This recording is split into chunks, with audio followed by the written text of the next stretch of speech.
مساء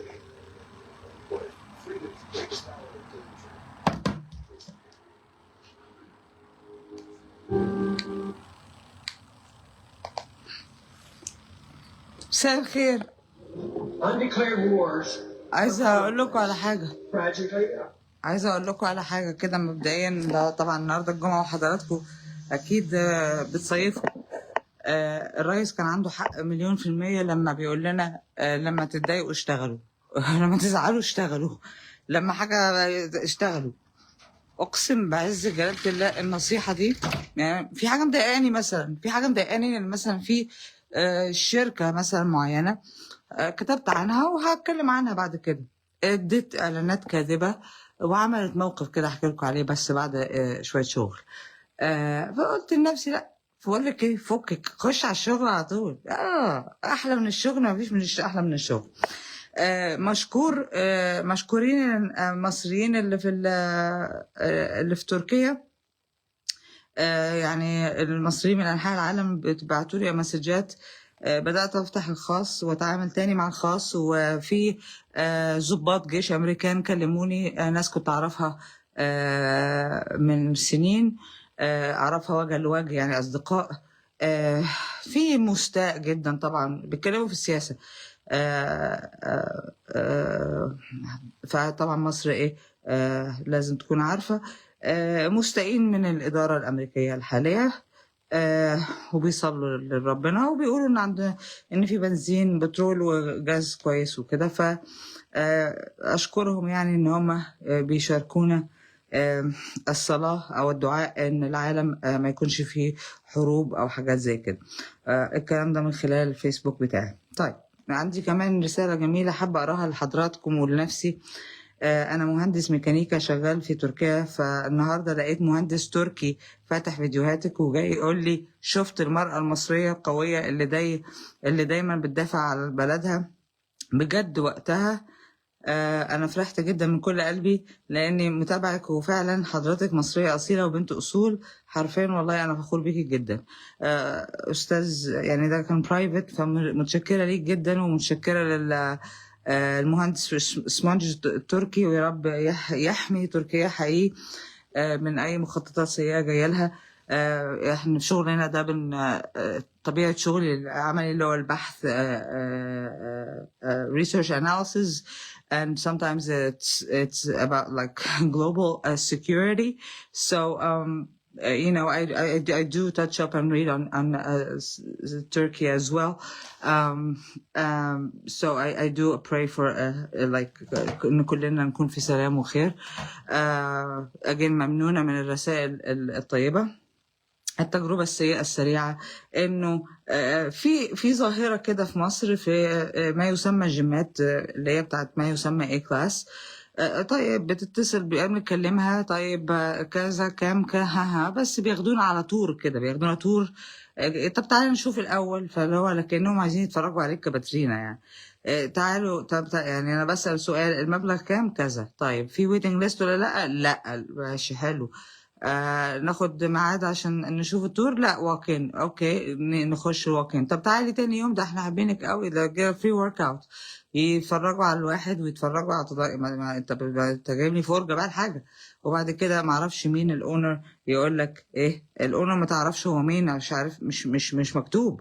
يعني الشركه مكتوب عنها ان هي كنديان كونسلتنج فيرم. كلمه كونسلتنج فيرم دي تحمل معاني استخباراتيه والله. هل انتم شركات مخابرات بتحاولوا تقعدوا في مصر مثلا تحت غطاء الجيمات؟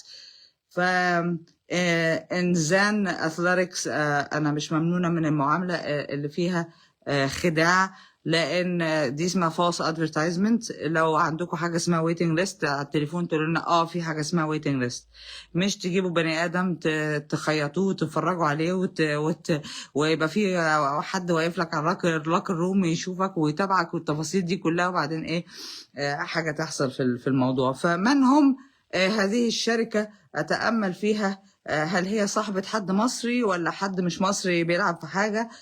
ما تعرفش. يعني احنا في العالم اللي احنا فيه ده ما تعرفش. اجين انا نشرت عن اسمها في انزان اثليتكس في جاردن 8 ما تخدعوش الناس بعد كده وتقولوا لهم ما فيش ويتنج ليست والحاجات دي كلها، وبعدين تاخدوا المكالمة من فوق ايا كان هو مين فوق شاف الكاميرا عجبته المزة مثلا ما عجبتوش، عارف ان لسانها طويل، خايف ان لا تشوف حاجة زيادة، خايف ايه اللي بيحصل. It's very shady. اتمنى الدولة تعمل حاجة في المواضيع ما يسمى الجيمات ده، عشان خاطر في حاجات غريبة جدا عمالة تحصل في المطلق. يعني احنا يعني ايه، مصر اوضه وصاله يعني. طيب احنا نخش دلوقتي على جادج نابولتانو و ضباط المخابرات السابقه في CIA في انتر راوند تيبل بيلموا الاسبوع او يعني بيلموا بدايه السنه يوم الجمعه دايما بيلموا الاسبوع، وبسميهم مخابراتي المفضله عشان نوع شغلهم عاجبني. احنا اتكلمنا قبل كده ووضحنا انه الانواع ده من الشغل بتبقى فعلا مخابرات، وبتبقى فعلا open sources. هما لايف دلوقتي اكشلي وانا بتكلم مع حضراتكم، فممكن اخش اكتب عندهم كمان لو عايزه، بس انا هبدأ من الاول واتفرج واعمل اللي بعمله كالعاده، وربنا ان شاء الله يسعفني اني اعرف احلل او اقرا ما بين السطور اي حاجه تخدم بيها البشريه في المطلق وبلدي الام في الاساس. ناو احنا مع اجين كارل ماكراجر. انا اسفه، ماكراجر في دماغي زياده عن اللزوم عشان عايز يضرب السد. معانا اسمه ايه ده، جادج نابولتانو و لاري جونسون وراي ماكجافرن الراجل العجوز اللي بحبه. والتيزر البداية دي بتتكلم عن ان ساعات الحكومة بتعمل undeclared wars، وساعات المواطن لازم يكون يعني خطر، يعني لازم يكون مش خطر، لازم يقف قصاد حكومته. ان الضابط اللي كلمني ضابط الجيش هو بقاله 22 سنة في الخدمة ورايح البترول وغاز، فما اعرفش يعني ايه بالظبط في ايه. فان هو قال لي المعنى يعني ايه، في ناس بتعمل حاجات في الغرف المغلقة مش هتسمعنا احنا خالص. الموضوع محتاج تدخل رباني. معرفش بعد السنين دي كلها بعتلي ليه، بس يعني واجب طبعا ان انا اقول لحضراتكم بنفسجي.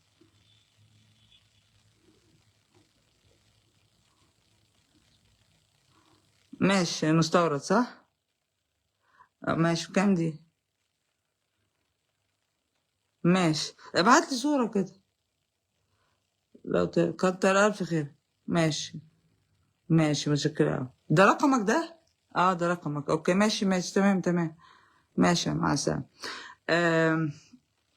طبعا في ناس ايه بتبقى دليفرية جدعة معاكي على الخط، في جدعان وفي مش جدعان، في كويس في مصر وفي مش كويس، في البيزنس المحترم وفي البيزنس الشادي، في كل حاجة في مصر. بس انا بقى ايه، ادام انا قاعدة في مصر يبقى ايه، يتعاملوني عدل وتمشوا سكة ودغري وتبقوا ناس كده ايه، يعني مش مواطن تركي يبقى فخور بالمصرية ونفسه حد يعني فخور بمصرية بتدافع عن بلدها. يعني كذا حد من لدول مختلفة يقول لك أنا نفسنا نلاقي حد زيك يدافع عن بلدنا كده، أخد لي بالك. وبعض الناس يقول لك اللي أنت بتعمليه ده غلط يعني الله يجنن يا جدع، هو أنا ببيع لكم جثث مش كده. إيه طبعا ماشي تمام. 2 بقى. يلا خلينا نبدأ.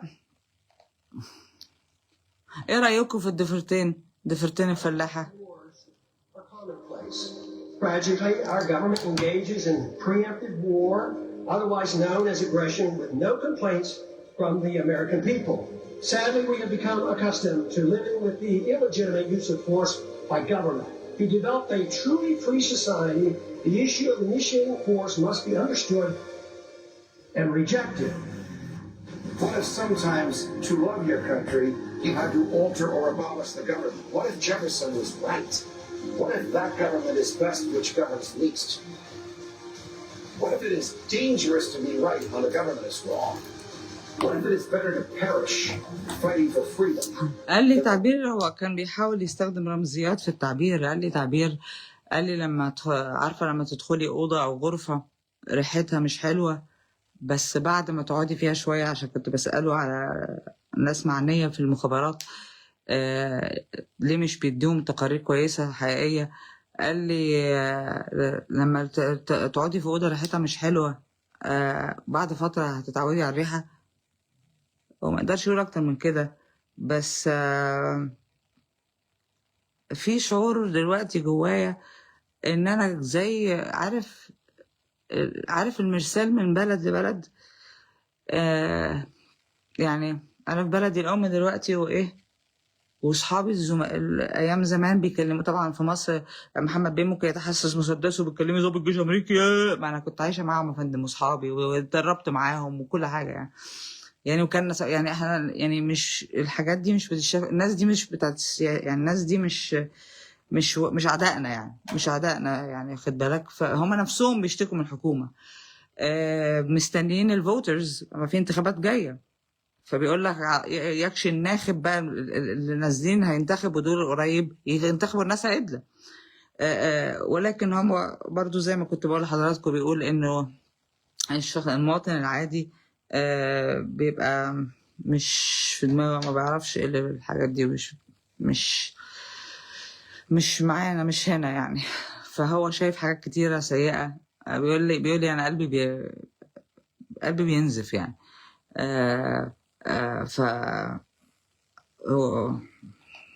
ومش عايز يستقيل عشان الإدارة بتعمل يعني قرارات غبية. فهنا بما إني أمريكية، فلما يكلموني هتعامل، فدي حاجة لازم مصر تكون عارفاها أول بأول يعني. بغض النظر كده مصر راكبة التليفون غالبا. قال لا، امبارح عملت فيديو لجوزي العزيز بعد التمرين. ما هم ضحكوا عليا بقى، قالوا لي بنحبك واحنا بيج فانز ومش عارفه ايه وما فيش ويتنج ليست وتعالي واقول لهم يلا عايزه ادفع، لا اتمرني كده مش عارفه ايه، بكره تبقى كده. بعدين قالوا اصل في. طيب يا فندم ما انت قايل لي من اول يوم ما فيش ويتنج، ولا المدير بقى ولا الكبير، ولا في حاجه فيشي في الاماكن اللي زي كده. في حاجه بتبقى غريبه شويه في الاماكن اللي زي كده في المعامله يعني. بس على الاقل ما تعملوش دعايه كاذبه. لو عندكم بقى جو في الويتنج ليست ده اللي هو في مصر، احنا لا مش عاجبنا، ده مش عايزينه، ده مش كلاس انف، او دي لسنة ايا كان، مش مشكله. ارفضني في وشي، قول لي معلش مش عايزينك تبقى معانا، ما عنديش مشكله. لكن انك تخادع وتبقى عندك اعلانات كاذبه، دي عندي فيها مشكله، خاصه ان اسمك مرتبط بشركه كنديه للكونسلتنج. فصباح المهلبيه يعني. فين امن الدوله؟ فين كندا بتعمل ايه هنا في الكونسلتنج دي عاده بتتقال عن المخابرات يعني. صباح الفل، صباح الفل يا رجاله، ما نصحى كده. Live as a slave. What if freedom's greatest hour of danger is now?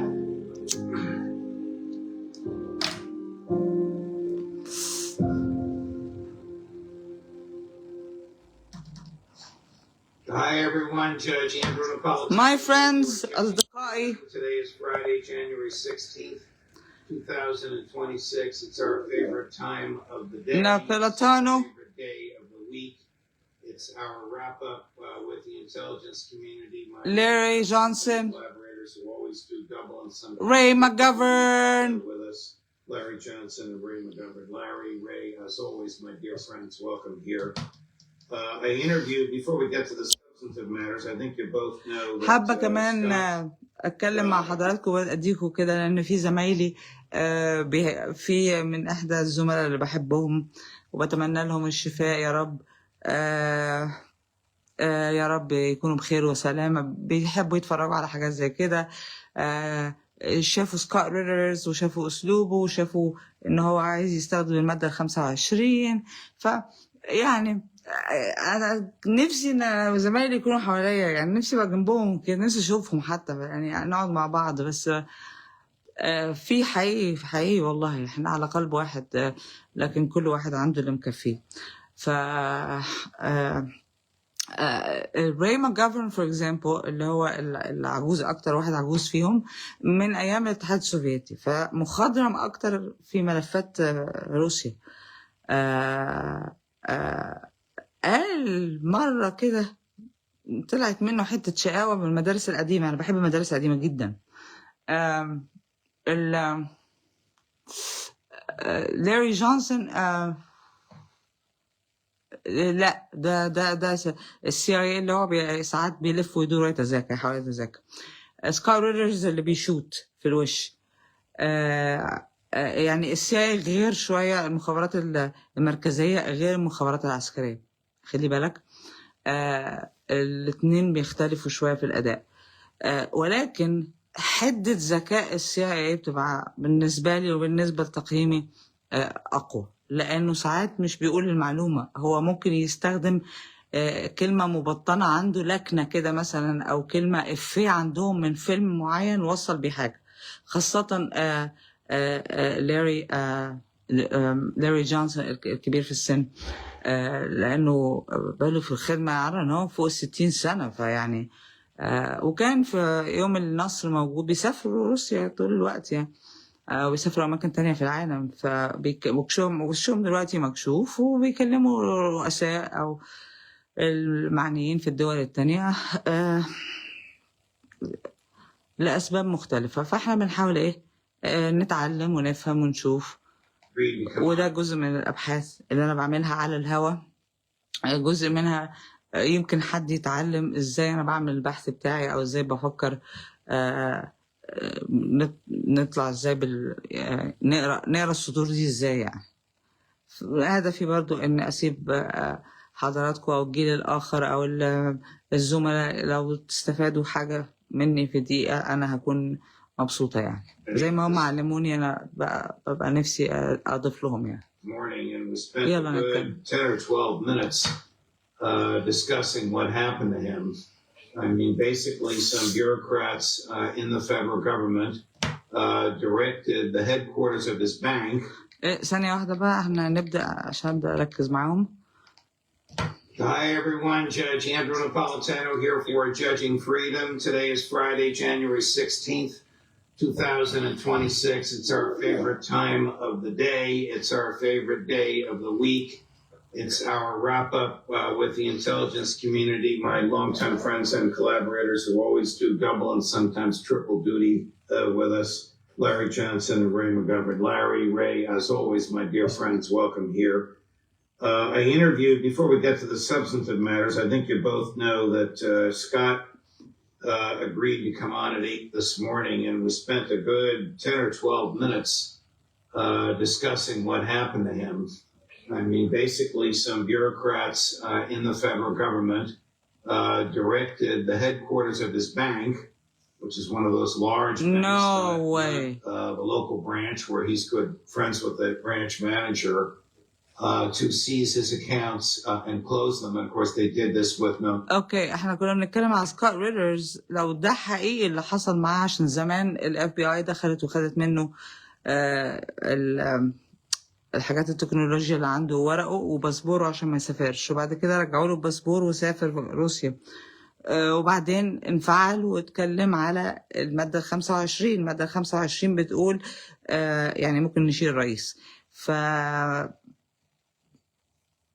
يقال دلوقتي ان هم وقفوا فلوسه في البنك، خدوها ولا وقفوها؟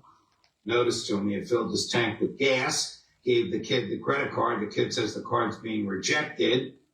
Scott had just... لا، اللي بيحصل ده مش صح. This bank, which is one of those large banks, not the local, agreed to come on at 8 this morning, and we spent a good 10 or 12 minutes discussing what happened to him. I mean, basically, some bureaucrats in the federal government directed the headquarters of this bank, which is one of those large banks, not the local branch where he's good friends with the branch manager, to seize his accounts and close them. And of course, they did this with no notice to him. He had filled his tank. فالحكومة الفيدرالية ادت أوامر الهيد كورنرز لصحاب البنوك معنية إن تقفل حساباته فجأة. وهميل إني أصدق لأن في حاجة حصلت كمان مع حد، في معلومة غالبا مصر تكون سمعتها وعرفتها من شوية، إن في حد برضو اتقفل له حسابه وحاجات زي كده. هل ده متعلق بالكلام اللي قاله ورأيه الحقيقي؟ مش للدرجة دي، مش يعني وشكلي محتاجة أروح أجرب. لا لو اتحبست محمد بيل في الجيزة، أبانا الذي في الأهرامات، أنا لو اتحبست هتجيب لي حاجة؟ لا أنت أمريكية هتتحبسي، أنا أعمل لك إيه يعني؟ لا بقى مع محمد بيل في الجيزة، سيبنا محمد بيل في الجيزة. أنا هقعدك في جنينة الحيوانات وأرش عليكي كل يوم، أجيب قشر موز وأرمي عليكي. With gas, gave the kid the credit card. The kid says the card's being rejected. Scott had just used it the night before, called his wife. She went online and learned that all their accounts were zeroed out. The good news is يعني واحد خدم في الجيش قد كده واكتر سنين من عمره واتعمل فيه كلاشة في كل حتة وقال حاجة عن الرئيس يوم واخدين فلوسه. السلام. يعني احنا دلوقتي ده احنا في مصر كده، ده احنا آية اتقلبت يا جدع. يعني احنا في مصر دلوقتي لما بننتقد ولا الكلام ده مش طب ما اهو، وده واحد مفروض منهم. اخدي بالك يا جدع ايه اللي بيحصل في الكوكب ده؟ هي الآية بتتقلب وبتزعلانين لما مثلا الارهابيين يتكلموا ويعملوا فوضى في مصر وما يتقبلش عليهم. احنا نبقى كلوديا لو ما صرفناش كده. او الاخوان الاندر كفر، الاخوان المستترين في بيزنسات ومستترين في حاجات لسه ماشي، وديني وربي وما اعبد، مع اني مش بتدخل في الجبهه الداخليه. ده شغل محمد بيلي في الجيزه. بس ان لمحت وحسيت ما هسكت، والله ما هسكت. وقف لهم بنوكهم، كلم البنك وقول له اوامر اقفل البتاع. اخواني خلص، بيعمل فوضى خلص. he should have the funds from his accounts back by the end of next week. The bad news is the government can do this to anybody with no notice, with no اوكي هيرجعوا له فلوسه الاسبوع الجاي، لكن هو الحكومه بتعمل له قرصه ودن كده ان احنا هنشيلك عن ان انت تصرف اسبوع. يعني دي كانت قرصه ودن عشان ما تسخنش علينا قوي. اخد بالك الاسبوع الجاي يرجعوا له فلوسه. دي حاجه مش طبيعيه ان الحكومه تقفل لنا حساباتنا كده من غير ما نعرف. طب يعني عايش ازاي؟ ما حدش هناك بيتعامل بالكاش. اخد لي بالك؟ فهيقعدوا كده، انت قاعد في البيت اسبوع كده لا تعرف تتحرك ولا تجيب اكل ولا اي حاجه. ليه يا فندم بتعملوا معايا كده؟ بتضايقوا على الراجل ليه؟ بتقرفوه ليه؟ هو عنده حريه التعبير، الماده الاولى في الدستور تحميه. الله، الدستور ده لو ما اتحماش امريكا مش هتكون في مكان كويس. انا مش فاهمه مين اللي شغال في امريكا دلوقتي، دوله تانية اللي بتحكم امريكا ولا في ايه؟ stated Scott believes it's a long-time vendetta. Now former FBI agents and CIA agents have had against him. سكوت بيعتقد او مؤمن انه في مخابرات وامن دوله، الاف بي اي والمخابرات من زمان وهم حاطينه في دماغهم. يعني في فنداتا بينهم، يعني في ايه بيضايقوه. خدي بالك؟ يعني عندهم مثلا محمد بيلي في الجيزه ومحمد بيلي في المعرفش مين هناك متضايقين من شغله، فبيقفلوا. يعني انت عارف انت عارف لما انت اكيد عارف لما يحبوا يروقوا على الواحد بالطريقه الحلوه، ولما يحبوا يروقوا على الواحد شربوا مننا ولا ايه؟ لا يا زمايلك في المخابرات يضايقوك ليه كيتس؟ ده ايه اللي على قلب واحد زيه؟ سي اي واف بي اي مزعلين سكوت ريترز ليه يا جدعان؟ هو عشان طلع ذكر وبيقول الحقيقه؟ الحقيقه بتوجع ولا ايه؟ تقفل على الراجل كده. تزعلش يا سكوت، مصر موجوده. والله بس بلدك التانية ان ما شالتشك الارض تشيلك، احنا نشيلك. الله، مصر طيبه مصر ام الدنيا والله العظيم. والله العظيم امبارح قابلت واحده السعوديه وواحد يمني، والله العظيم البلد دي شايله العالم كله. He's cheerful, ebullient, and as tough as nails as he's ever been. So I thought I would pass that on to you if you didn't get a chance to see what he said, and I pass it on to the viewers as well. We will post at the end of the segment today the people. Actually, Chris, you could put it up now if you have it. The people that Scott wants viewers to call. Paul Tonko is Scott's member of Congress. Everybody knows who Kash Patel is. Scott believes that there is an active duty FBI agent involved in this as well. And Bruce Van Saun, whom I don't know. هو بيذكر الناس دلوقتي اللي ممكن يكونوا معنيين بالتزنيق عليه، فبيطلب من المشاهدين اللي هو يكلموه، يعني يكلموا الناس دي ويقولوا له هو في ايه، هو عامل ايه غلط. عارف يا سكوت، بما انك بتنطق الحق في المطلق، انا معيش ان انا اكلم امريكا دلوقتي ومعرفش، لازم اخد الاذن طبعا في الحاله اللي زي كده. انا بحب الحق قوي. Of as the chair and CEO of the holding company of the bank that did this to him. Okay, to matters that have happened this week. Larry, what happened in the streets of Iran this week? نخش على ايران بقى. The failure of a joint CIA Mossad operation that was kicked off on December 28th. ايه اللي حصل في شوارع ايران؟ فشل عمليات المخابرات الامريكيه والبعده، الموساد والسي اي اي، اللي ابتدت من 28 ديسمبر 25 قبل ما بيبي يسافر.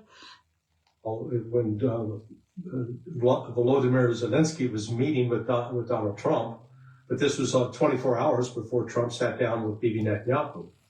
لسه بقول لك، هو 24 ساعة قبل ما بيبي يقعد مع مولانا الذي في البيت الأبيض.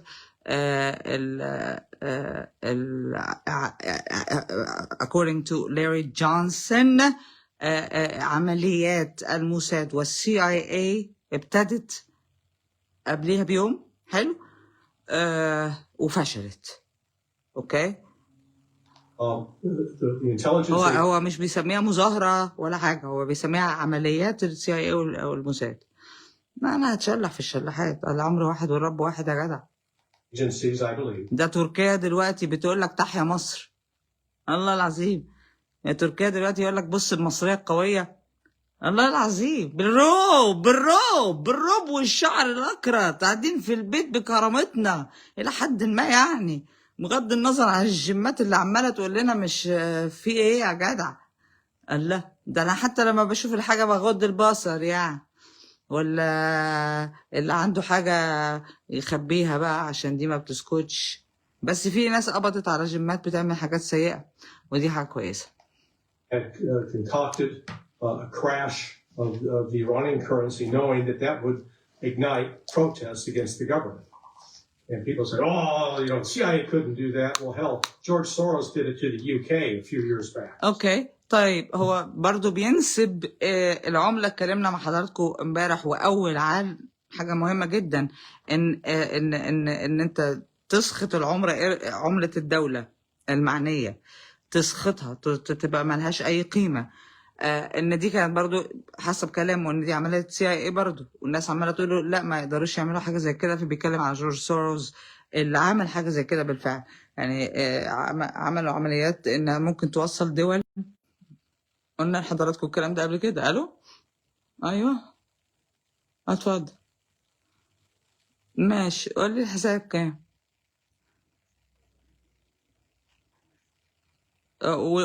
وليك انت؟ لا، ما اقول لي بالنبي عشان انا في نص شغل. ماشي كنت انت قلت كام؟ ماشي.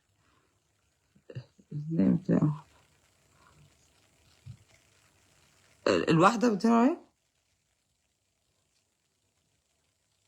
اوكي.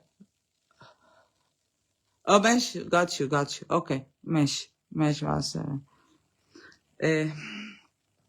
استحملوا معايا بقى يا جماعة، استحملوا معايا. ما عنديش ناني. بس انا ثانية واحدة. بس انا متجوزة راجل في مكان حساس ومجلس ايه اسمها ايه، جوزي فرد امني، عنصر امني في مكان حساس سيادي.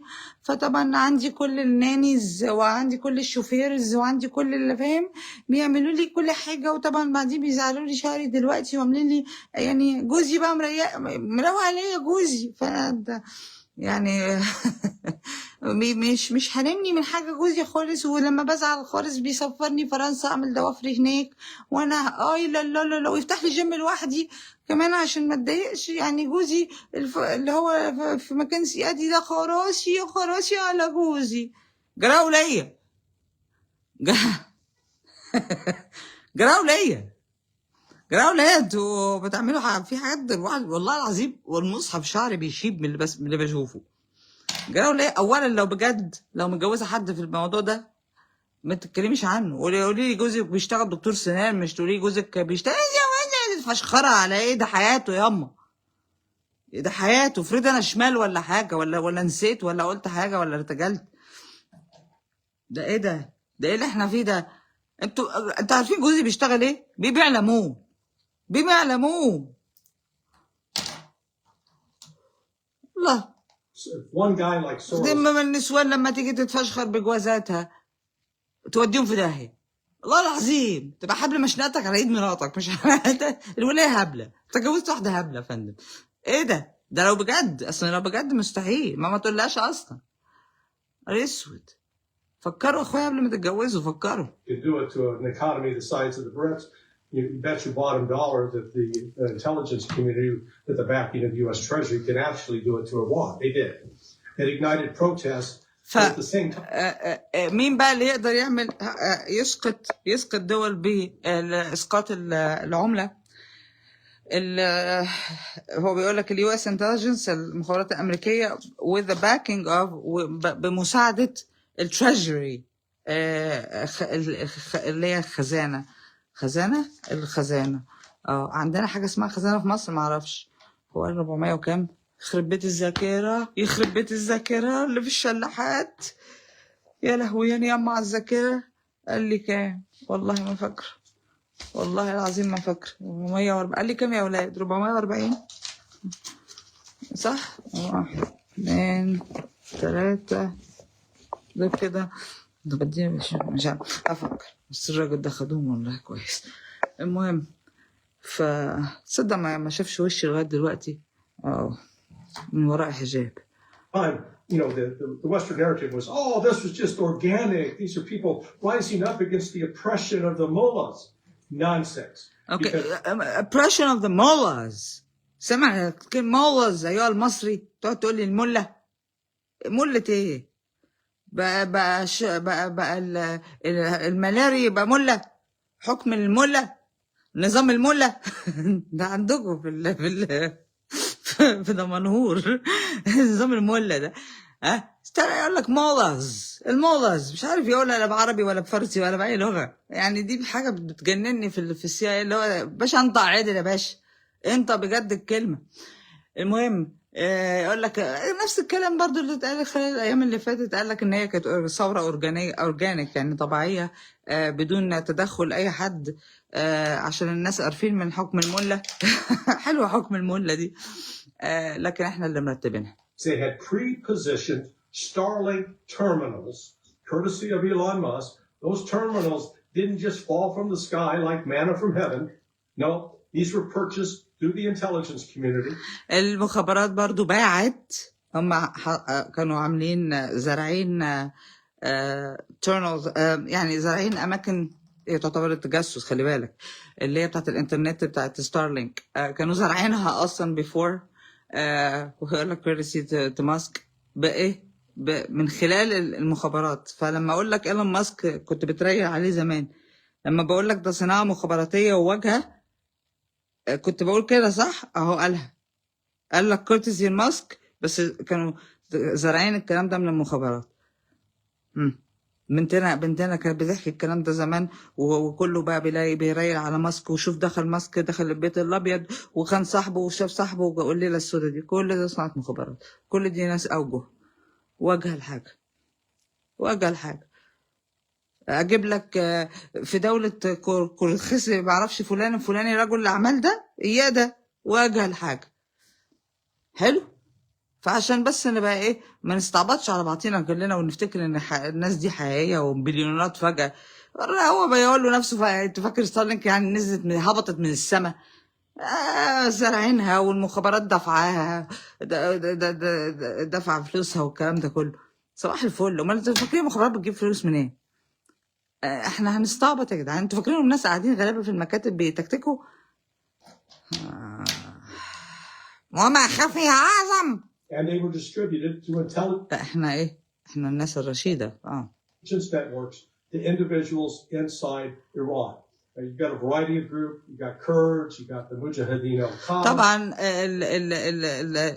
ستارلينك كأداة تجسسية عملوا لها ديستريبيوشن لمنظمات طبعا شاريينها، يعني المجاهدين الأحرار، كردستان عندها مشكلة مع إيران obviously and تركيا. You've got a bunch of Baluchis. You've got others, Azeris. في اقليات او جماعات معنيه اوريدي مزروعه هناك، فاسعفوها بالستارلينك قبل حتى في البدايه. يعني في كل يوم بيتكشف كلام مختلف عن المظاهرات دي حصلت ازاي. ماشي كمل يا معلم. Individuals that are opposed to the government, they're able to funnel them these machines and provide weapons and ammunition and money. And then they coordinated the attacks. That continued until about last.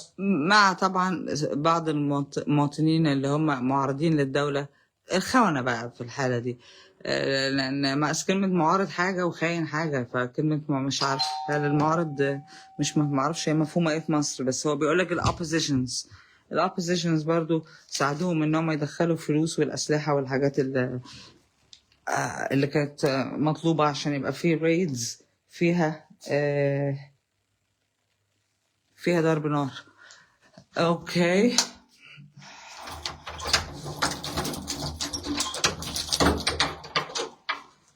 قلت لي 400 وكام؟ كده 420 20 80 ممكن 30 يبقى حلو كده صح؟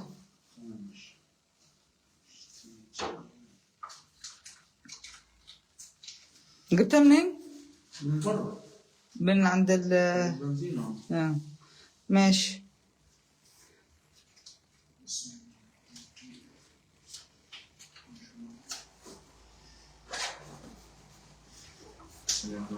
No, it's okay.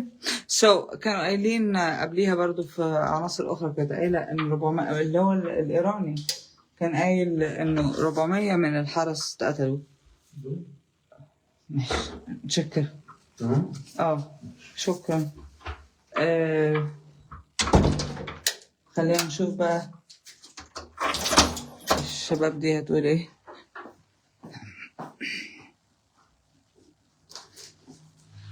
تنفع انا في الشغلانة اللي معاهم دي صح؟ تشوفني بقى على التلفزيون هناك بعمل حاجات غريبة وتقعد تقول بنتنا ما احنا كنا اولى بيها. لك يا فندم انا قاعدة ولا مش لاقية جيم اروح تلمنا يا فندم، انا محتاجة واسطة عشان اروح الجيم. يا نهار اسود يا محمد بيه اللي في الجيزة، ما تديني واسطة كده اروح بيها اتمرن يا اخوي. ولا كامل بيه الوزير زعلان مني في حاجة فمحرم عليا اروح جيمات. كامل بيه الوزير زعلان مني مخاصمني بقى له فترة وفي ليلة الشوق نداني.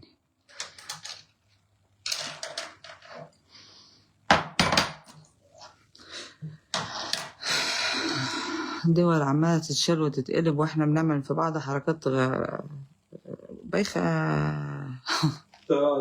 Late last Thursday, early Friday morning, Iran time, when they finally got on top of it with the assistance of Russia's electronic warfare, they tracked down, they disrupted the internet. ثانية معلش عشان بس الذاكرة ما ماتتش. بنتنا برضو بعلم الوصول او اللا وصول كانت قايلة من ايام الحرب ال12 في شهر 6. حلو، شهر 6 واكدت عليها في 7. كانت قايلة ايه؟ روسيا والصين هتساعدهم سريا. فدلوقتي بيقول لنا اهو على الملأ with the assistance of the Russian ايه بقى يا معلم؟ قول يا حبيبي، قول يا سكموني، قول يا سكموني. بنتنا كانت قايلها من 6 شهور بعلم الوصول. And money. And then they coordinated the attacks.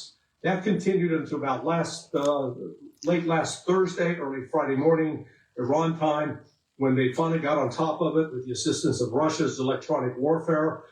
They tracked down, they disrupted the internet, they shut down the Starlink system. Once that system... with the assistance of Russian Star War يعني روسيا، الحرب الروسية الأوكرانية ما كان برضه ستار وور ايه بتاع ماسك ده اللي اسمه بتاع ماسك، لكن ده عرفنا بعلم الوصول انه مش ماسك، انه ده CIA شغالة.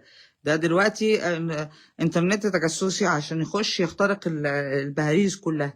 حلو، فحتى شفناه في غزة لما قطعوا الانترنت عن غزة جابوا لك ماسك، بس مصر طمنتني ان احنا تمام امان، احنا بعيد عن الكلام ده، عشان جواسيسهم يلعبوا او عملائهم يشتغلوا يعني. روسيا ساعدت ايران في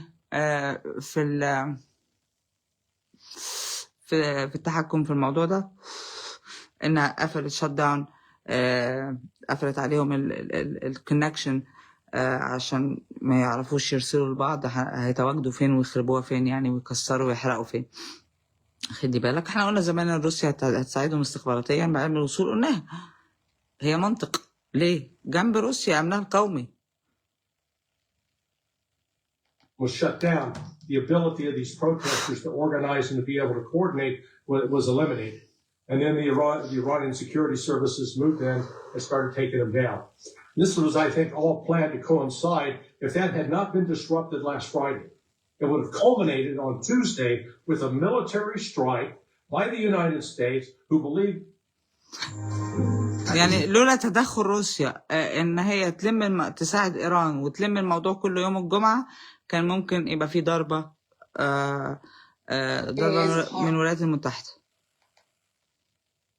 Disrupted.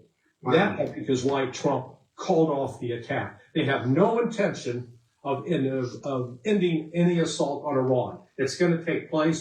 It'll probably be later in February or March. يقال في ايامها بتتقالها المدة كلاكيت تاني مرة او 10 ما اعرفش كلاكيت، زهقت من الكلاكيتات بصراحة. يقال لهذا السبب لتدخل روسيا في إسعاف إيران إنها تحبط المظاهرات دي من خلال إحباط وسائل الكوميونيكيشنز اللي تعلمتها روسيا من خلال أوكرانيا. كانوا بيسعفوا بيدوا أوكرانيا الحاجات دي، فروسيا بتاخد الحاجات دي وتعملها ريفرس انجينيرنج وتتعلم ازاي تشتغل بيها. يعني في الحروب ساعات بياخدوا أسلحة بعض ويشوفوا ايه اللي عملت ايه يعني. ما دي حاجة مهمة. اما في ناس بتفتعل اتاك عشان تشوف مثلا الصين دي عملت ايه. يعني وريني دلوقتي الصين عملت ايه في السلاح اللي اديته باكستان. طيب انا هروح على الهند اسلم على الهند واروح على الهند ونفتعل حاجة حلوة كده، هي الإرهابية تعمل جلاشة، ده يضرب ده طخ. ادينا عرفنا قدرة، ادينا خدنا تقييم موقف لحاجات معينة وعرفنا معلومات، وهنلم معلومات اكتر عن الأسلحة دي. شركات الأسلحة محتاجة المعلومات دي، ما تتفوق وتتسابق ازاي. حلو. Ray, tell me about the. فبيقول لك عشان كده ترامب وقف ان هو يعمل ضربة وانها هتتأجل شهرين كمان. خلينا بس ناخد بس ايه كلمة اللي قالها بالظبط، هتتأجل قد ايه كمان، عشان الاوقات اللي بيقولوها مش هي اللي بتبقى الحقيقية، بس من اللي مش حقيقي ممكن نحاول نستنبط بيه. That is why Trump called off the attack. They have no intention of ending any assault on Iran. It's going to take place. It'll probably be later in February or March. Ray, أمريكا يعني ما عندهاش أي نية إن هي توقف الأسالت، توقف الهجوم على إيران، بس احتمال تتأجل العملية دي لفبراير أو مارس. احنا في إيه؟ احنا خلاص نص يناير. لازم أتمرن، لو ما اتمرنتش هعمل لكم مصيبة. Talking about the Iranian intelligence services, because Scott Ritter, after we finished talking about his banking issues, said that the Iranians hacked into Starlink and knew who was communicating with whom. طيب كلمني عن المخابرات الإيرانية، عشان سكوت ريدرز قال لي بعد مشاكله في البنك يعني قال لي إن إيران عملت هاكينج للستارلينك وعرفت مين اللي كان بيكلم مين، يعني عرفت مين اللي عمل العملية دي. Is that likely? Scott knows a lot more about these things than I do, but it's entirely possible. The Iranians are not slow, okay? They're really smart people. Now, they might have had شوف help. طبعا، شوف المدارس القديمة بقى، شوف المدارس القديمة، الله شوف اللي على قديمه بقى. هبتدي بضحكة. طبعا سكوت هيعرف عني أكتر في المواضيع دي، وهو CIA. هيعرف عنك أكتر يا جدع. ده أنت جدع. ماشي، حلوة ملعوبة. هيعرف عني أكتر في المواضيع دي، وأكيد يعني الإيرانيين أكيد هم يعني مش أغبياء، مش دول ناس ذكية، وممكن يعني عارف مش هيديك معلومة، هيقولك ده هو يعرف عني أكتر، ممكن أصله ماسكة بس مفيش أنا عارف بالبرهان الساطع والبتاع المقاطع وما يعرفش إيه ومعايا. لا ممكن يكون عارف ويبقى جزء من العملية، بس انا امال ايه اللي خلاه يستمر ده كله؟ ما كان بقى عمال بقى ده السنكحه اللي هو فيها بقى دي. تعالى نتخيل وهو في الثلاثينات اكيد كان بيعمل عمليات في الارض. ده كان غالب بشعره بشكله ده، اكيد كان وسيم يعني، ده كان مروق على نفسه وهو صغير. فايه عسل، ده عسل مخضرم، ده عجوز عسل ده تمانينات، ولسه عقله سبحان الله في السن ده حاجه و80 لسه عقله شغال شارب، والاتيتيود شغال شارب. ده مدرسة، ده ركز عليه يا سمري بيحب الحاجات دي.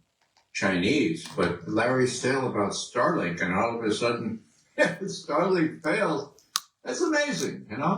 And why Trump called it off? He might also have been told by the military that, we have no air defense really.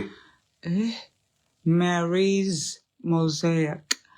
عارف انا نفسي في ايه؟ نفسي حد يجيب لي كمية الكتب اللي كل الكتب اللي وراهم دول يجيبوها لي. Worth its salt, and to protect all the thousands of airmen and soldiers we have in the. معلش انا انشغلت باسم الكتاب. بيقول ايه؟ Starlink failed. That's amazing, And why Trump called it off? He might also have been told. شوف سخر من Starlink fails عادي. That's amazing. يلا that's amazing. يعني مخابراتك لما مؤاخذة في الكنافة دلوقتي. يا نهار اسود، احنا بنلعب. ما الحياة لهوة لعب. انت فاكر ازاي بتبقى ما داخلة الجماعة اللي زي كده داخلة مقطعة بطاقتها مبدئيا، لان عارفة ان شغلانتها احتمال تتقتل فيها، فما عندهمش خوف من الموت يعني، وبيحبوا يلعبوا، الحياة كلها لعب عندهم. خدي بالك. ممكن سكارلر شوية يكون عشان خدم في الجيش، وما مش بيقولوا له الحقيقة، مش بيقولوا له الحقيقة غير لما بيرجع ويعرف ويفتح بقه بعد كده يعرفوه. By the military that, we have no air defense really worth its salt, to protect all the thousands of airmen and. بيقول لك بقى احتمال يكون وزارة الحرب اسم الله عليها حنا السكران، يقول له حنا السكران. حنا السكران اللي كان شغال في العراق برضو بيصور نفسه لما مؤاخذة، كان بيقف ياخد فوتو أوبس ويلعب في الأتاري، كان شغال تحت كاما ماكراجر يقال. المهم قال للرئيس ايه بقى؟ قال لك بص يا سيادة الرئيس، شكلنا كده ما عندناش دفاع جوي يكفي آلاف الميسلز اللي هتيجي على دماغنا أو هتيجي على دماغ المنطقة اللي هي أصحابك يعني اللي في المنطقة، وذر هم البعدة ولا أصحابك تانية العرب والخليج والكلام ده. فإحنا الدفاع الجوي بعافية وما تحرجناش. وما هو السر الغامض في الدفاع الجوي زي ما كارل ماكراجر كان عمال يحوم حوالين الدفاع الجوي المصري، نفسه يفهم فيه ايه ونفسه يفهم سينا مخبيه ايه. فكلام في سرك الدفاع الجوي بعافيه يعني. فمش ايه رايك ناجلها شويه لغايه ما نجيب دفاع جوي اجمد شويه، عشان هتفضحنا المره اللي فاتت. الله يسترك، ما تعرناش ما تعرناش اكتر من كده، شركه الاسلحه هتشلحنا. Soldiers we have in the Middle East and our bases. And you know, by the way, Israel can't do it either. That golden dome or gray dome or whatever kind of dome, it didn't work. Remember last time? حبيبي زملاء. Starlink failed. That's amazing, you know? And why Trump called it off? He might also have been told by the military that, you know, we have no air defense really worth its salt. And to protect all the thousands of airmen and soldiers we have in the Middle East and our bases. And, you know, by the way, Israel can't do it either. That golden dome or gray dome or whatever kind of dome. وبالمناسبة كمان البعدة ما يقدروش يعني يحموا الدنيا قوي، عشان الدوم الجولدن دوم ولا البلاك دوم ولا الجراي دوم يعني مش مدي الدوم بتاعتهم أهمية يعني. مش مدي لهم اللي هو القبة الحديدية التي لا تخترق. باشا اخترقت يا باشا، بقى عيب بقى ما تستعبطوش. ما احنا جربنا المرة اللي فاتت ولقيناها لما مؤاخذة مخترقة. فما تحرجناش، ما تحرجش البعد، ما تحرجش نفسك في المطلق. They work. Remember last time that they work in June? Okay. So the other thing is that. فاكر لما ما اشتغلتش في جون لما كنت ايه الهدود بيقول لك هتتضرب في جون لما كنت جاية كنت راجعة برضو من تمرين وماشية في الشارع اياه، وقلت لها بقى وعلم الوصول الضربة هتبقى في الأيام دي. شفت بنتك بقى بتجيب الكلام ازاي؟ أنا مش قاعدة معاهم، أنا مش قاعدة معاهم. كنا ساعتها إحدى الزملاء كده كنا إيه خلاص بقى موضوع إيران هينتهي وهيتفريز شوية وهيقعد كام سنة كده مش هيتفتح تاني. وانا اقول له يا زميلي استنى بس يا زميلي شويه. What Larry has just said has been confirmed by none other than David Ignatius, Windsock Supreme. Right. Exactly. Tell the audience what you mean. We know who David Ignatius is by Windsock Supreme. Well, exactly a week now, 6 days ago, he thought, we got to go. We're going to go. We're going to take care of these Iranians, and everything is at go. And it was in the Washington Post to say, well, that's and you know, he's not only a windsock, he's very well plugged in, not only to the powers that be, but of course to the CIA. Well, today, no, we're going to go with soft power. Today, it's the same op-ed, same op-ed page. I wrote a tweet about it. This one, he says, look, we're going to transition from hard power to soft power.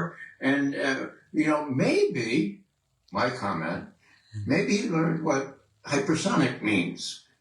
Maybe he and others in the deep state told Trump, you know, okay, Israel's going to be obliterated, to use your term, Mr. Trump. And not only that, but our forces in there, we're not really.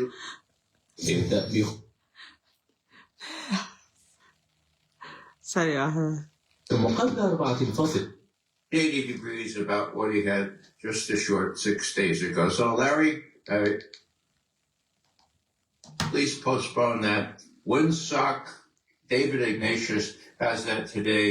180 degrees about what he had just a short 6 days ago. So, Larry, اوكي سو ويندسوك بيستخدموها هقول لك ايه كانها شفره بينهم وبين بعض وكده. فهو حتى قال له فاهم الناس، ما احنا مش المثال ده مين انت بتضرب مين مثال؟ مثلا زي مثلا لما اقول لك الطيار المجنون، فهتعرف مثلا انه احنا بنتكلم على عمليه مصر عملتها وتوصف الطياره يعني كده. So anyway في حد كان نافخ صدره كان في حد نافخ صدره وقال لك هنخش عليهم ونضرب ونيسوا. بعد ما العملية وقعت قال لك لا لا بقى احنا مش هنخش بغشامة بقى، احنا المرة دي ايه نخش بالسوفت باور. معرفش المقصود ايه بالسوفت باور في الحتة دي، عشان المؤاخذة الهايبر ميسلز بتاعت ايران. الكلمة اللي انت بتحبها سيادة الرئيس، كلمة اوبليتريشن. ممكن تعمل للبعد اوبليتريشن في المطلق، يعني ممكن تشيل البعد دي كلها من على الخريطة. فايه فهدي اعضائك يعني، ما تيجي نهدي اعضائك هدوا اعضاء بعض يعني. Winsack, you have the facts, but it's nice to have confirmation of a kind by Winsack Ignatius. Here is a member of the United States Senate. The poor soul, I feel sorry for him. He is brokenhearted that the United States did not bomb Iran. Again, watch this poor character, Chris number 13. There are a lot of headlines out there that are قال لك واحد من الكونجرس حبيبنا صديقنا سمري تلاقيه بيحبه برضه. اكيد سمري هيضحك دلوقتي. سمري لو شاف المشهد ده هتلاقيه بيضحك. محمد ممدوح فبيقول لك واحد صاحبنا من ده احنا كلنا بنحبه. الراجل ده اللي سبب غامض يعني ايه رجل مرحله، واخد لي بالك. نانسي جراهام بيقول لك صاحبنا اللي في كونجرس دلوقتي عنده احباط واكتئاب ومحتاج دكتور نفساني يعالجه عشان الضربه ما كانش، عشان ما ضربوش يا رب. يا عيني. When we do an operation like this, should it be bigger or smaller? I'm in the camp of bigger. Time will tell. I'm hopeful and optimistic that the regime days are numbered. يا ولا ما تعيطيش يا هود، ما تعيطيش. قول حد دموعك الله يسترك. الاداء قالوا لك تعمل الاداء ولا انت خدت حاجه مهبطه عشان الاداء؟ اصل دايما بيطلع في اداء جيمان ويلا بينا واحنا نرفع سيفنا وهنخش وهندمر وهنشاف بيقول لك دلوقتي ايام الملاريا، ايام الحزب ايام الدوله الملاريه ايام الدوله المليه، دوله المله ايام دوله المله معدوده. خلاص كانت الضربه المفروض العمليه كانت المفروض تبقى كبيره، بس العمليه ما كانتش كبيره. بس ايامك معدوده ايتها الدوله، دوله المله. انا وانتي والزمن طويل يا دوله المله. ده طار شخصي يا جراهام، استاذ جراهام يا نانسي جراهام. انت ما عندكش، انت مش متجوز، انت اكيد متجوز راجل انت اداء لما مؤاخذة عجلاتي. ايه يا الدمعة بتقع من عينيك ليه كده؟ ايه الاحباط الشديد ده يعني؟ ايه مش اكتشفت ان امك حامل؟ مش يا باشا مش جيم، مش دي لعبة، مش جيم اون، مش لعب، مش دي كلها لعب واتاري واضغط وابعت زرار ودك. ايه العمليه باظت؟ اللي بس بكره يتصلح اللي بس امبارح يتصلح بكره. لو ما عرفتش امبارح بكره تعرف. عسل اسود مش عسل اسود، النوم في العسل. لو مش النهارده يبقى بكره يا راجل. خلي روحك رياضيه كده ما تبقاش شكلك مهزوم. امال احنا نعمل ايه؟ ما تيجي يا اخويا تعيش في الشرق الاوسط المنكوب ده اتعودوا على الحروب وبيصحوا الصبح يحاربوا وبالليل يشربوا ارجيل.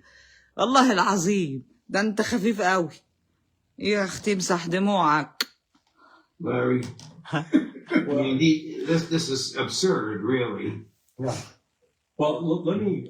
لا معلش. بس الراجل ده كان في حته من مرارتي، من مرارتي يعني. على فكره ابانا الذي في الاهرامات، انا سيادتك انا مرارتي ساعات كلها اتفقعت من عناصر معينه. ادائهم بس بيديني فقعنيشن يعني، ما بالك بقى الاداء الدولي يعني. الاخرين في كل حته. الراجل ده كان عامل لي حاجه في مرارتي والله. اسلوبه كان مخلي مرارتي في يعني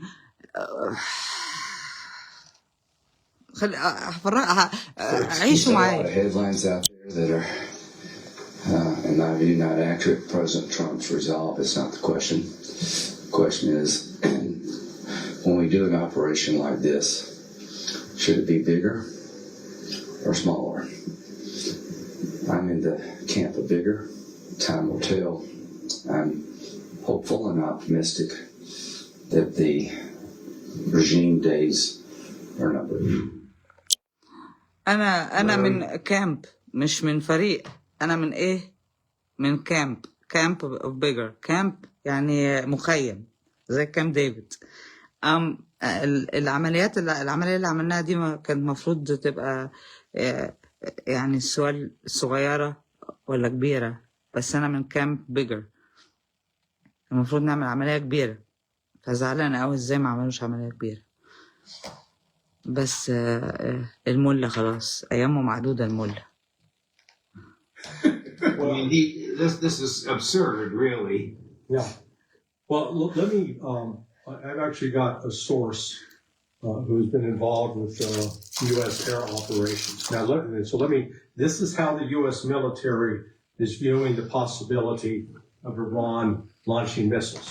Quote, well, we're going to shred their targeting systems. Sure, they'll be able to get a ton of manure in the air, and some might get past our first and second defense layers, but we won't care. Their manure will go haywire as soon as it gets across the water and bite the dust. The problem for Iran isn't their ability to launch stuff. Their problem is the last 30 seconds of flight, we kicked their ass at being able to finish the job. I raise this just to point out that there is this attitude and this belief that is resplendent throughout. Larry, well, I mean, this is absurd, really. Yeah. Well, let me, I've actually got a source who's been involved with U.S. air operations. Now, بناء عن مصدر بيتعلق بالعمليات السلاح الجوي بيقول ايه بقى؟ So this is how the U.S. military is viewing the possibility of Iran launching missiles. اوكي، هو دلوقتي بيقول حسب كلامه دي الجيش بيشوف بيحسبها ازاي، يعني بيتكلم ازاي عن لما ايران تضرب الميسوس بتاعتها. كوت يعني هيقول حاجة اتقالت بالظبط بالحرف. اوكي. Well, we're going to shred their targeting systems. Sure, they'll be able to get a ton of manure in the air. أول ما نقطع الأهداف بتاعتنا، نشرد الأهداف بتاعتنا عندهم. And some might get past our first and second. أكيد هم يضربونا كم ضربة وممكن تعدي مرة ولا مرتين على الدفاع الجوي، ولكن But we won't care. بس احنا مش هيهمنا. Their manure will go haywire as soon as it gets across the water and bite the dust. The problem for Iran isn't their ability. أهدافهم مش هتصيب حاجة أول ما تنزل على المية مش على المية كمية، يعني اللي هي إيه تبقى في الهواء، مش هتصيب حاجة تارجت مهمة يعني. To launch stuff. Their problem is the last 30 seconds of flight, we kicked their ass at being able to finish the job. ما مشكلتهم ان هم اخر 30 ثانية في الفلايت بتاعتهم احنا we kick their ass ونديهم لما مؤاخذة في الأنبولة عشان يخلصوا شغلهم. فما مش هيقدروا يخلصوا. هم ممكن يضربوا كام ضربة توجع سيكا، لكن مش هيقدروا يخلصوا الجوب اللي فاكرين ان هم يخلصوها. احنا هنكون ايه مستعدين لهم بطريقة اقوى يعني. I raise this just to point out that there is this attitude and this belief that is resplendent throughout the U.S. military community, all the way up to Pete Hegseth, down to junior officers. This is what the vast majority believe. هو بيقول لك أنا جبت المثال ده أو المصدر ده عشان أقول لكم إن معظم المعنيين في الجيش بيفكروا من كل الرتب لغاية حنا السكران بيفكر بالشكل ده. They didn't learn anything from what happened in June. They've convinced themselves that ما تعلموش أي حاجة من اللي حصل في جون في شهر 6 وأقنعوا نفسهم that we can stop Iran, but we can't stop the damn Russians. In Ukraine, هم اقنعوا نفسهم بكده. الموضوع اهم من الشغل، اقناع الشغل. احنا هنقدر نوقف ايران حتى لو ضربتنا هنقدر نوقفها، بس احنا مش قادرين نوقف اوكرانيا. مش ممكن، مش قادرين واقفين الروس قصدي في اوكرانيا. احنا يعني هتعرفوا تشطروا على الحمار مش هتشطروا على البردعه، ولا مش كده؟ مع حاجه confusing شويه. but by God, we're going to stop Iran. And so the notion that this thing is over, and as you see with Lindsey Graham, we don't have a single politician of any stature that is standing up and saying, no, Mr. President, we do not need to attack Iran. Iran is not our enemy. ما عندناش زي ما شفتوا مع السيناتور المتنبي 60 نيلة ده، ما عندناش ولا واحد يقدر يقف قصاد الرئيس ويقول له لا يا سيد الرئيس ما نقدرش نضرب إيران، إيران مش عدوتنا، ده احنا اللي فشخناها في السانكشنز. Iran is not the foundation of terrorism. Iran is not a bunch of Islamic extremists. إيران مش هي الأساس، الفاونديشن مش هي المؤسسة التأسيس، مش طالع منها المؤسسات الإرهابية الأساسية، يعني مش هي البذرة اللي خلقت المؤسسات الإرهابية، ومش كلهم مسلمين متطرفين. أمال مين البذرة اللي طلع منها الإرهاب؟ خلي بالك عشان في فخ في موضوع إيه جماعة الإخوان المسلمين اللي اتصنفوا إرهابيين. بس هو في نفس الوقت قال لك إيه؟ اتخلقوا فين الأول؟ ما قالوش اتخلقوا في إيران. فخلي بالك من الحتة دي. هو هنا بيقول لك إيران مش هي البداية في الإرهاب، بس في نفس الكلام الناحية التانية يقول لك البداية كانت جاية منين، فخلي بالك. Like the Sunnis. No, but that's not. Like the Sunnis. شفت؟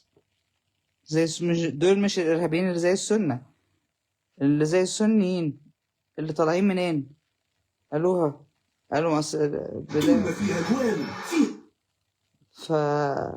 دي حاجة لازم تحط عليها 100 خط.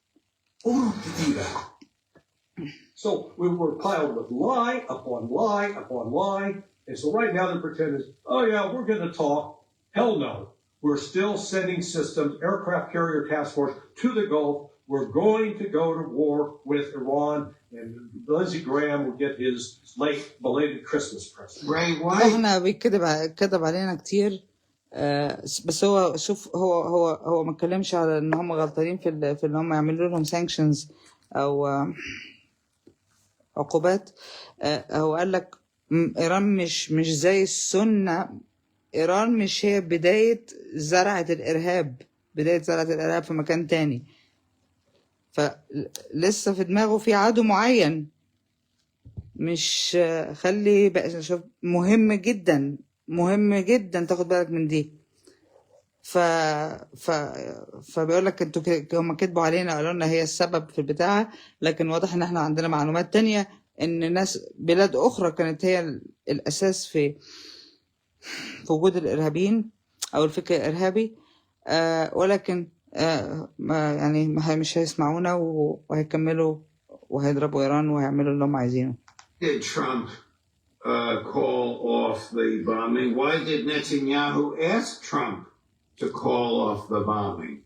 That's what I was just going to mention. When ليه بيبي بقى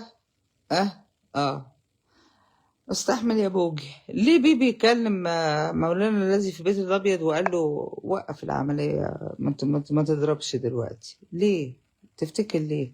Yahoo asked Trump to not do it. There's got to be reasons for that, and Larry, I think, has explained them. They defeated Starlink.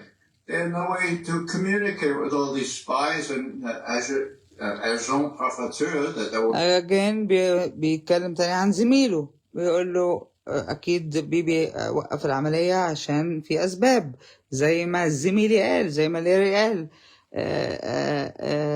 ما عنده مش ستارلينك خلاص قروا فتحتها، فمش هيعرفوا يتكلموا مع الجواسيس والعملاء اللي موجودين على الأرض ويحركوهم. Massing and besides, as Larry has also pointed out, even though there's this strange belief that we can conquer all, we can't. And Netanyahu is smart enough to remember. It was only June. Nothing. بجانب برضو ليري قال حاجة زي كده قبل كده، شو بيدي زميله الكريدت، يعني حاجة لطيفة وذكية جدا منه. ان we can't conquer it all، مش هنقدر نغزوها كلها يعني. Yahoo's younger than I am, so he doesn't forget stuff. June, all right, June. What happened in June? After Iran got rid of its obsolete stuff, it started firing missiles that obliterated parts of Israel that was kept. This was all kept very secret, but the Israelis, of course, know about it. They know that continues. So I'm not. وبيبي أصغر مني ب40 سنة ولا ب100 سنة، فأكيد لسه فاكر اللي حصل في شهر 6. إن كنت فاكر نفكرك الحاجات الضرب اللي إيران عملته عليك، فشخت لك كم حته استراتيجيه عندك وانت خليتها سيكريت، بغض النظر ما كانتش سيكريت لان كان في 17 هدف استراتيجي اتضربوا واعلن هنا من خلال لاري جونسون، طلع الخريطه وطلع 17 هدف اللي اتضربت. فما اعرفش سيكريت ازاي سياده التنسيت ولا ايه؟ زميلك طلع الاماكن اللي اتضربت، زميلك اللي انت قاعد جنبه ده طلع الاماكن، ما كانتش سيكريت قوي يعني، ما احنا عرفنا 17 مكان استراتيجي اتضرب هناك. الإعلام ما اتكلمش وضخمها، بس لاري جونسون طلعها. صباح الفل، اوعى يكون ذاكرتك خانتك. Sure. I don't know why Trump is sending more and more troops that way, because he can't possibly protect all his forces at these various bases, hundreds of thousands of them in the Middle East. And Netanyahu is probably reconciled to the fact that, whoa, now that we don't have any capability to have a real insurrection inspired and led by people from outside, so let's cool it. Netanyahu asking to cool it, well, that speaks volumes. Switching to Russia and Ukraine, Larry, the temperature. بالنسبة لبيبي دلوقتي هو مش مستعد. الخسائر اللي فاتت كانت يعني فقال لك نهدي اللعبة شوية، نأزز في حتة تانية شوية دلوقتي. ما اعرفش هيتجوا على ايه، على يخلصوا حزب الله الأول ولا يشوفوا غزة ولا حاجة، هيشتغلوا في حاجة يعني. دول لما بيهدوا في هنا بيعلوا في حتة تانية. اسم الله عليهم، اسم الله عليهم، عندهم طاقة يعني. يسعون، أخذ لي بالك. فنهدي شوية عشان برضو في آلاف من الضباط الأمريكان في المنطقة وحياتهم إيه، سيادة الرئيس برضو حياتهم تهمنا، حياتهم تهمنا. مش هنضحي بولادك فلذات أكبادك.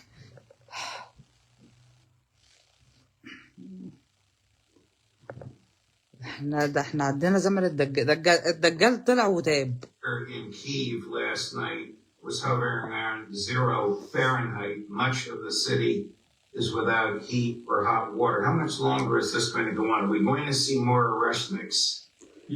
اوكي، بنقلب الصفحة دلوقتي لملف إيران كانت ضربة استخدمت فين بقى؟ سمري يحب الكلام ده قوي.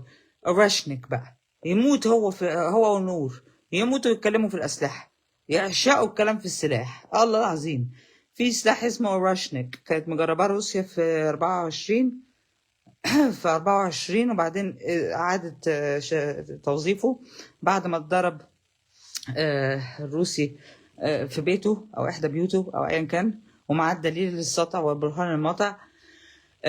ضرب نورث إيست روسيا، قصدي أوكرانيا بجانب بولندا، فقطع الطاقة عن آلاف من الناس، فالناس بدأت تهاجر لأماكن تانية. وهو يقال إنه عايز يتقدم في الأراضي دي، قطع لهم الكهرباء عشان يهجر الناس. الطاقة كلها يعني، الغاز والدنيا دي كلها. فبيقول لك هتصمد قد ايه بالوضع ده. And there's no hope of fixing the power systems. The earliest date I've heard is like March 10th. ما فيش امل انهم يصلحوا الباور سيستم دلوقتي. اول حاجه هتبقى في مارس، في بدايه مارس يبداوا التصليح، فمن هنا لمارس المواطنين دول هيبقوا في اماكن تانية، فغالبا روسيا هتكون بتتقدم. مش عارفه مارس مالهم يعني، كلهم محضرين نفسهم على مارس، ده عيد ميلادي، وانت ده كنت عايز اسافر في عيد ميلادي. اسود. والله كل ما احاول اعمل حاجه الاقي الدنيا عايزه تولع، مش فاهمه. اصحى من النوم في حاجه مولعه في الكوكب، افكر اروح افتح الخريطه كده اروح فين في اي حته في الكوكب، وهنا مولع وهنا مولع وهنا مولع وهنا مولع.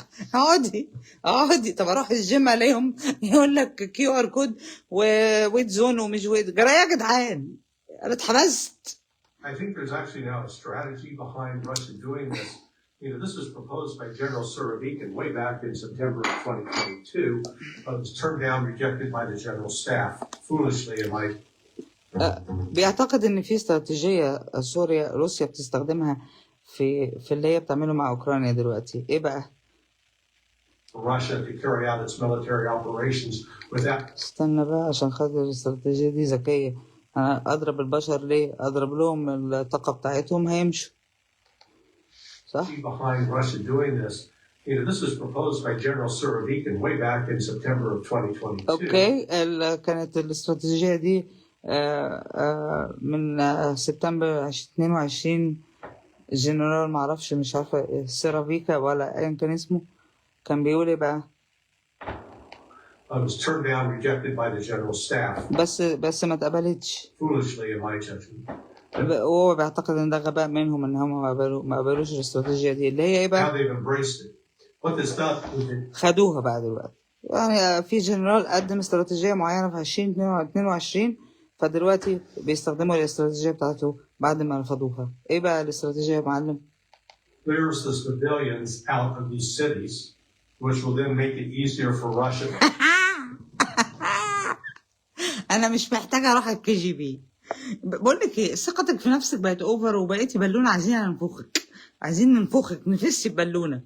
ما بالمنطق، لو اصل انا بفكر بطريقه استراتيجيه، انا استراتيجيك بلانر، يعني كنت استراتيجيك بلانر في احدى الشغلانات اللي عملتها في حياتي. بدل ما اضرب البشر وابقى جزار بشر وعقوبات بقى ومجرم حرب، طب يا باشا اضرب لهم الموارد بتاع خزائن الطاقه، قطع لهم ميه ونور وكهرباء، البشر ساعتها سقعانين متلجين، مش هيعرفوا ياكلوا، مش هيعرفوا يشوفوا، مش هيعرفوا يعملوا اي حاجه. الملايين منهم هيزحفوا في حته تانية. ما انا جايب الجيش بتاعي في المنطقه المظلمه دي واولعها وبعد تقول لهم بخ انا جيت. تحبوا ترجعوا تبقوا تحت الحكم الروسي تاني؟ عشان في دماغ روسيا اوكرانيا دي جزء من الاتحاد السوفيتي. لو عايزين ترجعوا تبقوا في كده احنا حلوين يعني. اقعدوا بس روعوا على نفسكم كام شهر هناك عبال ما زيلينسكي واصحابه يحاولوا يلموا لكم الكهرباء تاني او الطاقه تاني. فاضرب الطاقه وخليهم يمشوا، هي كده هيمشوا. ما انا مفيش طاقه، هعمل ايه؟ امشي. To carry out its military operations without risk of killing civilians. يا ولد يا ولد يا ولد بالظبط. ليه يا جدع ما قبلتش الموضوع ده من زمان يا جدع؟ احنا ناقصين عشان تطلع انت قائد حلو ورشيد وجميل في نفسك، اضرب الطاقة، مصادر الطاقة بس اللي تتضرب. وانسى مصادر الطاقة اتضربت، انت قطعت عليا مية وكهرباء ونور واكل وبتاع، هعمل ايه؟ هموت منك. فامشي، هحاول غريزة البقاء هتخليني امشي. يعني اعمل زي ما البعد عملوا، بس مش بوساخة البعد قوي. اضرب الطاقة وسيب البشر في حالهم. مكان استراتيجي مهم جدا، بخبوها بقى، بخبوا الحاجات دي بتاعت الطاقة. مكان استراتيجي مهم جدا، صح؟ فجأة كده الدنيا كلها ظلمت في التلج. صباح الفل. لو عايش في المدينة يبقوا اسحفوا للفلاحين والحاجات دي، عشان في المدن بقى هيضربوا بعض بقى بالحاجات دي، وسايبر اتاكس بقى، والبنوك تقع بقى، والدنيا ده الشلاحات جايه، قال لك ابطل دواء اكتئاب، ابطله ازاي؟ So that's the primary purpose. They have now effectively turned out the lines across Ukraine, from Lviv to Kiev to Dnipropetrovsk, Zaporizhia, Kherson, and Kharkiv. The lights are off. It's the same in Sumy, Poltava. كل المدن دي في اوكرانيا ضلمه. This is that coincides with Vladimir Putin has made a significant, substantial change in Russia's negotiating position. He announced it yesterday. And basically, it is دلوقتي بوتين غير الاستراتيجية أو غير أسلوب التفاوض بتاعه بوزيشن موقعه التفاوضي أو الموقع بتاعه في لعبة الشطرنج بقى. فهو قاعد بقى على الكرسي بقى إيه، أنا اللي هتفاوض بقى، أنا اللي هحط شروطي، متعرفونيش كل شوية وتمطلوني بترامب. قعدتوا تمطلوني وتجيبوا لي أسكا وعرفنا إنها فخ وبتعملوا العمليات إياها دي. طب أهو بطيء شوية أو مش بطيء، صبور يمكن. NATO has got to go back to the 1991 borders. واو. مولانا الذي في موسكو، شروطك يا فندم؟ شروطي دلوقتي ان الناتو لازم ترجع لحدود 1990. الله، انتوا بتغلسوا عليا وجايبين لي مش عارفه ايه وبتحاولوا تقربوا تولعوا تخلوا اوكرانيا يعني تاخدوا اوكرانيا وتبقى وحدودي تبقى في. طب تعالى بقى انا هرجعك خطوتين، انا هرجعك بقى لزمان بقى، انا هشلحك. خاصة ان ترامب مشلحك دلوقتي وعمال ايه يعاكس في جرينلاند واصحابه اللي في الناتو، وعمال يمن عليهم لولا وجودي ما كنت هتبقوا ناتو، ده انتوا عرر، ده انتوا شحاتين وجرابيع، ده انا واخد منكم 5% من الGDP بتاعكم.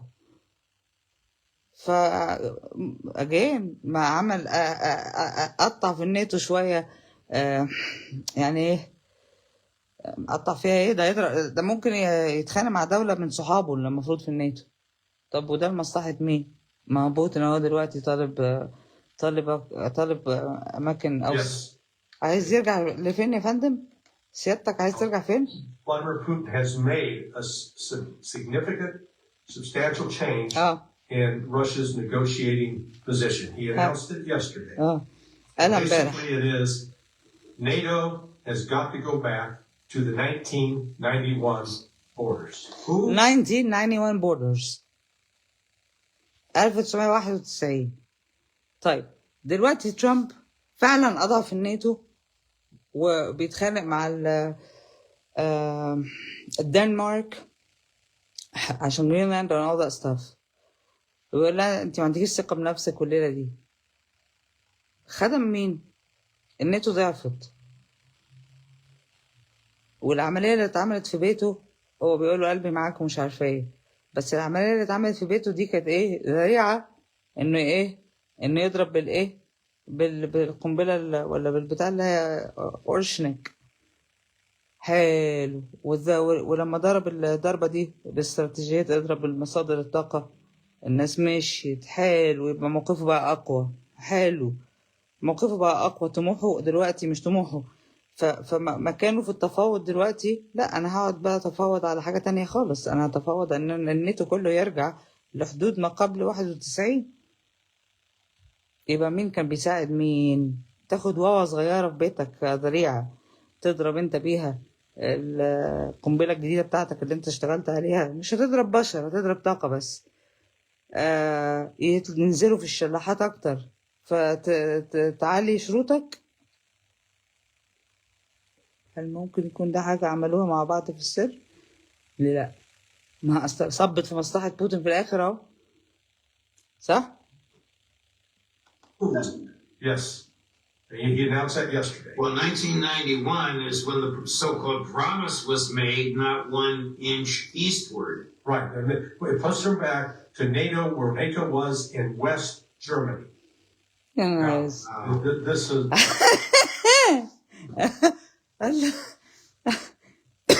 عايز يرجع الناتو لما كانت هما ساعتها مضوا ان مفيش انش زيادة.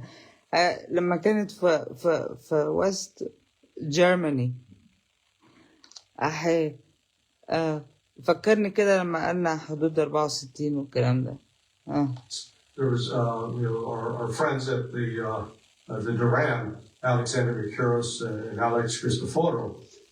Alexander Mercouris has been noting that Putin was unusually quiet over the Christmas, New Year's holidays, and he attributed that to the fact that there's some real reassessment going on within the Russian government in light of the terrorist attack that was launched with the U.S. knowledge and approval against Putin's residence in Novgorod. مين اللي لسه حالا بقى بنتنا والله ما اتفرجت عليه من قبل ما اقعد معاكم، يعني بتفرج فريش كده مؤاخذة، بفتح كده على طول.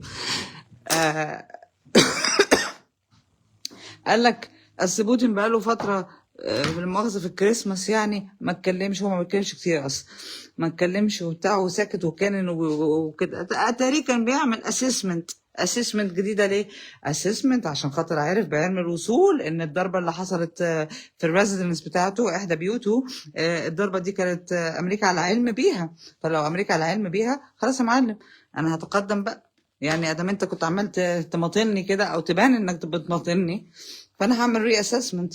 او يمكن المماطله دي يعني متفق عليها، عشان لان اجين انت وقعتني الناتو وفي نفس الوقت خليت ايه المفروض مش عدو بس يعني انت المفروض وسيط بينهم.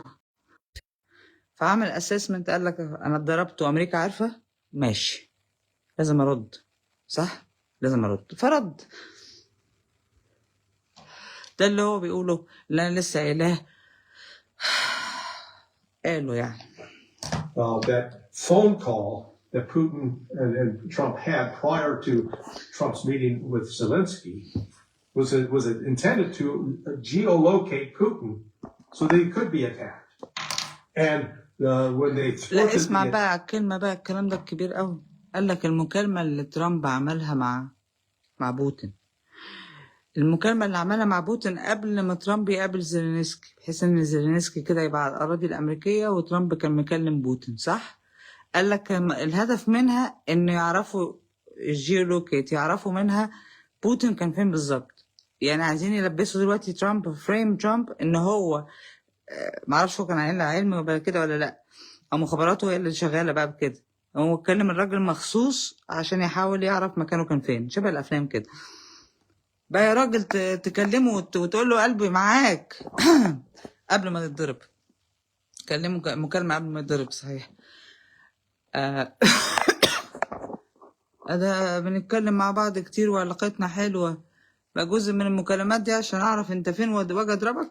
يا نهار اسود على الافلام الاجنبيه، ده انا عايشه في فيلم، ده فيلم ده والله العظيم شبه الافلام بتاعت CIA بالظبط. بسم الله عليكم شاطرين في الافلام. Attack the Russians, the fact that nobody got killed didn't at all take away their anger. Wait a minute, you're telling me that the purpose of this attack was not to send a message, was not to wreck the house, was not to scare anybody, it was to assassinate President Putin? Yes. That's what it was. Orchestrated by the CIA? Yes. That's what. هو انا هترجم بس. يعني الهدف من المكالمة دي اللي CIA عملتها orchestrated، جهزتها، يعني انه مش عشان خاطر يبعتوا رسالة وخلاص، ولا يضربوا له البيت ويقولوا لك احنا جنبك واحنا شايفينك والليلة دي واحنا طاينينك، ولا كان الهدف منها ان هم يخلصوا من بوتين، مؤاخذة يعني يقتلوه. The Russians are so furious because we've had a number of terrorist attacks over the last 4 years. I mean, the attack at the Crocus City Center killed 143. خلال ال4 سنين اللي فاتوا فعلا حصل 4 وصفها بوتين ان هم 4 عمليات ارهابيه. دلوقتي بيضخموا في الموضوع انه ما كانوش بيحاولوا يضربوا البيت بس يبعتوا بيه رساله، لا ده كانوا بيحاولوا يخلصوا من الراجل نفسه. في حاجه في ايرور في دماغي دلوقتي. People, if you're going to be pissed off, that should be what would really piss you off. The Russians' reaction to this failed attack was far angrier and more furious than anything that's taken place previously. So that from the Russian perspective, they believe that this was a targeted attempt to kill Putin. Doesn't matter what the U.S. says. Oh no. من منظار الروس ان هم شايفين ان دي كانت عمليه موجهه ان هم يخلصوا من بوتين نفسه. It wasn't really our intent. Doesn't matter. Yeah. لبسك الجديد ألوانه بتبهت. لبسه وألوانه بهت، إيه ده؟ هو نفس الروب. ماشي. Then why did Lavrov get up right away that same day and say nothing that the Ukrainians do can derail our wish to conduct bilateral talks with the United States. The Ukrainians are going off half-cocked, but we're going to keep discussing things with the United States. And by all accounts, Witkoff and Kushner are bound to go to Moscow again. Now, I don't know what... راي بيقول وجهة نظر مختلفة. قال لك طب ليه لافروف كلمهم وبيقول ان احنا عايزين نكمل كلام مع مفاوضات مع امريكا بغض النظر عن تصرفات اوكرانيا. ما هو مش الناس وصاحب الرئيس وجوز بنته هيروحوا روسيا تاني يطمنوا يا اخويا على الراجل. Larry's sources on this are, but I do know that the Russians have given the control mechanism to one of these drones that they given to the United States over a week ago. Now, that has, it's certain to contain... هنا المشهد هنا ايه العنصر المخابراتي ده بيقول الهدف كان هم شايفين الروس شايفين الهدف التخلص من بوتين، والعنصر الاخر العجوز بيقول لك المخضرم في ملف في روسيا بقى بيقول لك اما لافروف ليه لما مؤاخذة عايز يكلمنا تاني. يعني لو احنا اللي عملنا الليله دي انا ما اعرفش مصادر زميلي ايه، يعني هو بيدي عكس تماما اللي هو بيقوله، ما اعرفش مصادره ايه. الحاجه المصدر المتاكدين منه ان هم خدوا درون وطلع يعني خدوا دليل يعني كدليل ان يبعتوها لامريكا كدليل على ان العمليه دي كانت جايه من عندكم يعني او معموله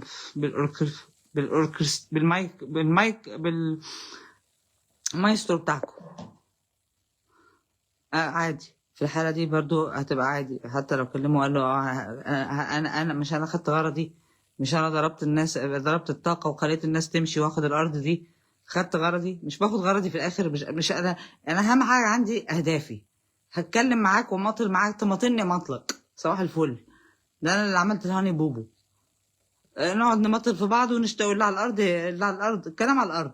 Certain technology that indicates that what the Russians call the state residence there near Valdai was the target. Okay, this is the first I've heard that anyone has proven that Putin was there, or still less that the real that the CIA wanted to pinpoint exactly where it is.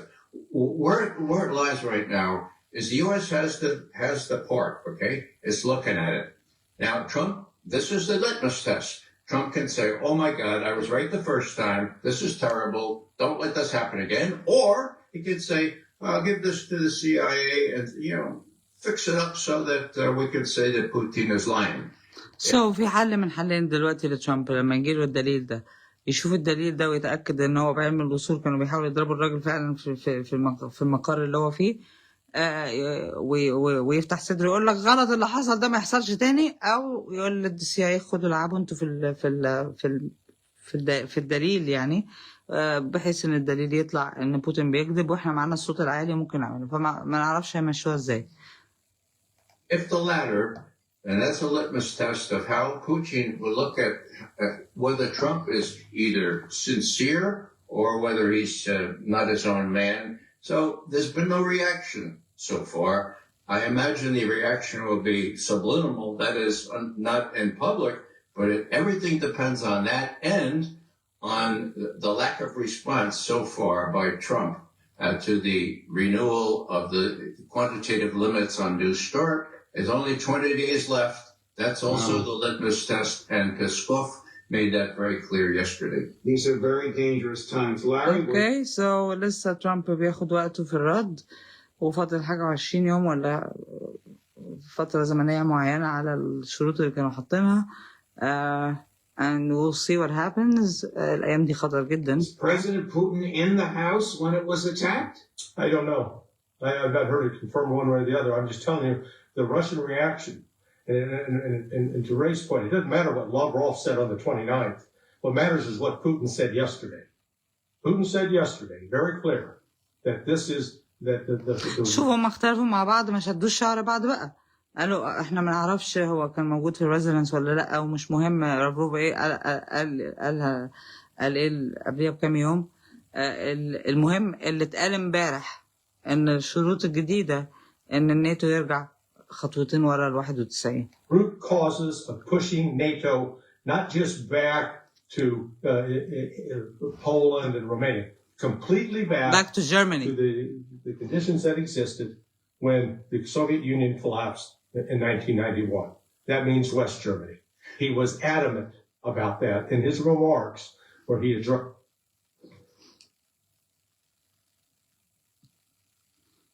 ايام كورونا كان يقول لك انه اختفى شويه، حلمه انه يرجع الاتحاد السوفيتي تاني. في حد بيساعده في حلمه على فكره. Oh, they have بس دي no. ذريعه، يعني تضربه قدامه كده كده مش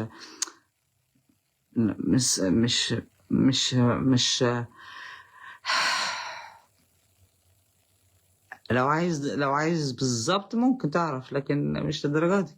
بس ذريعه كويسه ان هو لا انتوا كده ده بيته، دي حاجه ودي حاجه. وكان ترامب ساعتها واقف بيقول لك لا لو دخلنا موضوع البيت، لو هنخش على بيوت بعض بقى تبقى ساعتها انتوا مزودينها يعني.